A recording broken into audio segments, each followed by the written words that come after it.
ninka laba iyo tobanka habeenimo soo jeeda subaxa ma shaqo tagi karo marka waxa halkaa ka socda inuu beenaale yahay waxa cadaynaysa la kor dhabay oo la hoos dhabay inuu yahay waxa cadaynaysa dalaad ku soo jeedo adduunyadana habeenkiina waa la seexdaa maalintiina waa la macaash taga inamada dhalinyarta waxa loo baahan yahay kelmadda shaqo la'aan baahsan baa jirta wadankeena anigu meheradaan furay shaqo la'aan awgeed baan u xiray dadku uma baahna in suud la wada xidho xafiis la wada fadhiisto dad Soomaaliyeed baynu naho weligood yaaloodbo nooc walba ka soo shaqeyn jiray wadankeena waxa ka shaqeysta dad Oromo ah Hindi Pakistan ajaan far badan baa ka shaqeeya inamadan dhalinyarta ah ee wada qadaadka xiirtay ee doonaya inay hawlyari lacagta ku helaan qaladka iyagu male waalidiintood baale hooyadu ma aaminsana inuu inankeedu aqalka horteeda bardhay bahal yar ku shiili karo waxay doonaysaa inuu fadhiisto xafiis de Soomaaliland xafiis kuma wada yaalo oo waxyaabii burburadii horena ku dhacay ku keenay waxaan dhalinyarta u sheegayaa shaqad way buuxdaa laakiin halkan alaga socdo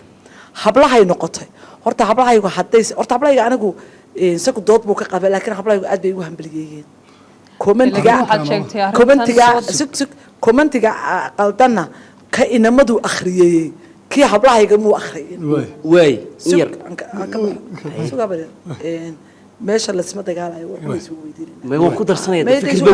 fikirka waan ka soo weydiinay dood maani fikirkan diidanay daan هيسا سعاد قدر ده أنا قلت دوتي إذا كده ما يستطيع دوتي أنا مثلا كيف فكر قدر هي دمه موبيل كي كان كهاد هي دمه مام هذا قاد يقول سمين كرتا سعاد ميكروفون خلاص أنا قصي بصدق ميكروفون أنا سؤال بدي وديسي وكتشوابيه تصد وحوي فكر كي كان حروة موبيل كي كان حروة وي هذاك حتى أديك السيجارة كوسا ما يساي نصيب كذا أديك لا واي سؤال سوق تشيدين هذا الجليل برنامج بحنا سيحب لها عرضة كان ولا مايا ولا حتى كل حد مسلم كذا عين ناو تذكر بالآدم كي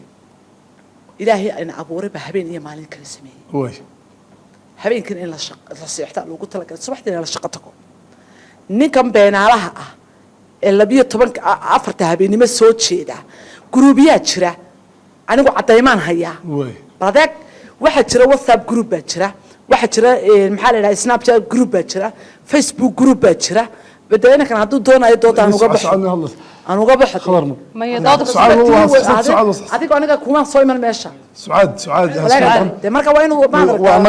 أنا ضد حدنا أضو أنا واحد ماشى تعالى جروبية داسي حبلية إنما كده حقيلنا هيا هبيني يا معلم حبلية إنما أصلا حقيلنا يا والدين بعد الشيء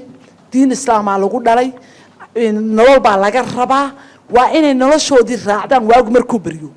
معها إن ما دركتي واقو مركوبريو دب له الصحة وعنتظر حماته وقف كحماته حبلا قنشاك وكح وارد قنشحنوك محاك هنا وحكينا سوتشيت كفرها بطنلي وحكينا وح معاني اللي قصوا تشيد أيه وقت اللي قولوا من أيه العنا يا كينا يا وحويان وطن كانوا تشوجنو ما هو وطن عينو سد عالم كنت حر الله مري تدكو أنت تجان أي دوين كي وحي اللي يقولوا قلقنا يمر وبر الخيال يا ما بعدك إن أنت نوي بقى نسوي مقسم بيه هوستك كشرته ما أودك رتح حتى تعرض إلى نحمرته بعدك ما فهمتي مركب ماشي وحيا لا وحبطا أنا ميريا هنكشره موبيل كي هتان كتسو يعني واحد كشره أنت سو كن مهبلا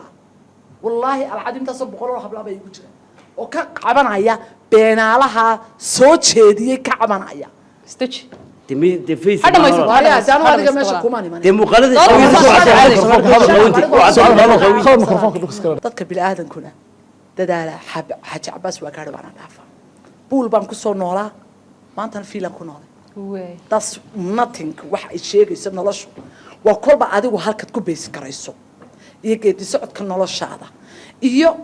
adigoo hela waalidin ku caawiya ay sagtile waalidku mar walba waxaan anigu baraarujinayaa waalidka amba inaan dhasho amba inaan dhashay inamada waalidiintu inay ku abuuraan inay shaqo tagaan oo mas'uuliyad beri ka maalin la qaadi doono ay imanayso ajoojiyaan habla islaamaha aan aniga da'dayda aanba iga waaweynay inamada 25 jirka guryaha lagu hayo amba 27 jirka cuntada la siinayo ee prepaid-ka loogu shubayo ee kabaha iyo maryaha loo iibinayo ajoojiya hooyooyinku waa inay ku waaniyaan inamadooda inay shaqo tagaan oo nolol sugayso u beri ka maalin aaba noqonayo badeeg ta hablaha haysatana waxaan u sheegayaa habluhu waxbaa nala soo baray maaha waxaad lacag ninkaga doonayso hooyadu marka ilmaha dhalayso isagu ilmuhu muu oran hooyo aniga hooyo i dhal miyuu yiri ilmuhu muu oran in hooyadan iyada ilmaha dhashay iyada u baahan waajibka inay sida cuntada u siinayso ay waajib u tahay inay ilmeeda jaahilnimada ay ka saarto amba quraan barto amba maadi barto wa shukran ala waajib waalidinta ilaahi abuurade inugu ilhaamiye weeyaa su'aaday raxma hablaha kamid waxay tiri noloshan ka soo baxay ku noqon maayo horta sideedaba qofka bilaadanka aan waxaan ogahay in nolosha dooran karo way ninka markaad guursanayso guursanin aragiisani quruxdiisani aqliyada la eega qofka di socodka nolosha la eega qofkani halku nolosha ka soo fuushan yahay ilaa miyuu horta imiga kaariyona inamada iibiso midaan arag suuqa ku iibiya waratada yani that's man weeyaan wuu dhaama qaar badan ma saambisaha ku cuna maqaaxiya wuu dhaama because wuu istijaabiye marka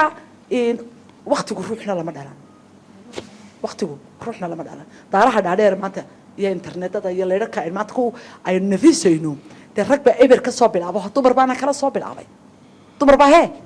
soo bilaabay oo halkaas soo gaarsiiyay marka waxaan sheegayaa habluhu inayna noqonin